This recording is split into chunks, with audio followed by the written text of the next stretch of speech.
नमस्कार मित्रांनो, महाराष्ट्रात विधानसभा निवडणूक 2024चे वारे सुरू झालेले आहेत. सगळ्या पक्षांनी आपापली तयारी सुरू केलेली आहे. महाविकास विरुद्ध महायुती असा दुरंगी आणि काही अपक्ष असा सामना होणार आहे. उद्धव ठाकरे यांची महाराष्ट्रात प्रचंड अशी लाट आहे. उद्धव ठाकरे यांचा पक्ष व चिन्ह गेल्यानंतर उद्धव ठाकरे यांची महाराष्ट्रात खूप हवा आहे. तर आपण जाणून घेणार आहोत उद्धव ठाकरे यांचे असे कोणते उमेदवार आहेत ज्यांना की मोदीसुद्धा पाडू शकत नाही. चला तर विषय लय भारी या चॅनलमध्ये आपलं स्वागत आहे. आपण हा व्हिडिओ बघूया.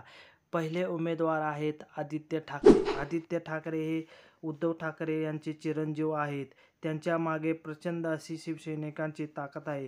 ते वर्ली मतदारसंघातून निवडणूक लढवणार आहेत. मुंबई ही ठाकरे घराण्याची गड आहे. त्यामुळे आदित्य ठाकरे यांना मोदी जरी आले तरी हरवू शकत नाही. दुसरे उमेदवार आहे अजय चौधरी.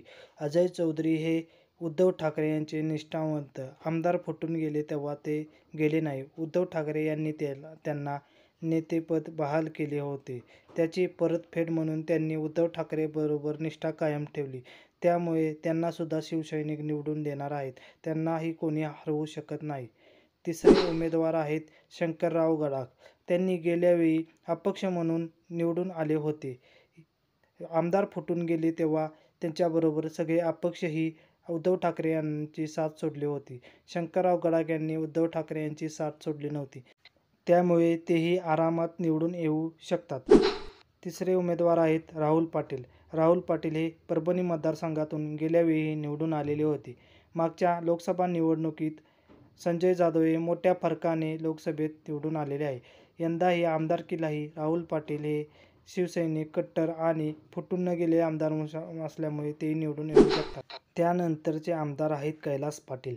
कैलास पाटील हे जेव्हा आमदार फुटून गुवाहाटीत गेले तेव्हा तेही गेलेले होते. परंतु ठाकरेवर असलेली निष्ठा यामुळे ते त्यांच्यासोबत जास्त दिवस राहू शकले नाही आणि ते सुद्धा ठाकरे गटात परत आलेले आहेत. शेतकरी आंदोलन मराठा समाजामागे असल्यामुळे कैलास पाटील यांना धाराशिवमध्ये कोणीही हरवू शकत नाही. त्यानंतरचे आमदार आहेत भास्कर जाधव.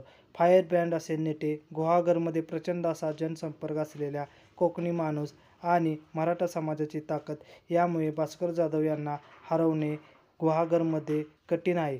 त्यांना मोदी प्रचाराला येऊन सुद्धा त्यांना हरवू शकत नाही आणि उद्धव ठाकरे यांना त्यांनी पडत्या काळात खूप सपोर्ट केलेला आहे. त्यामुळे त्यांना हरवू कोणी शकत नाही.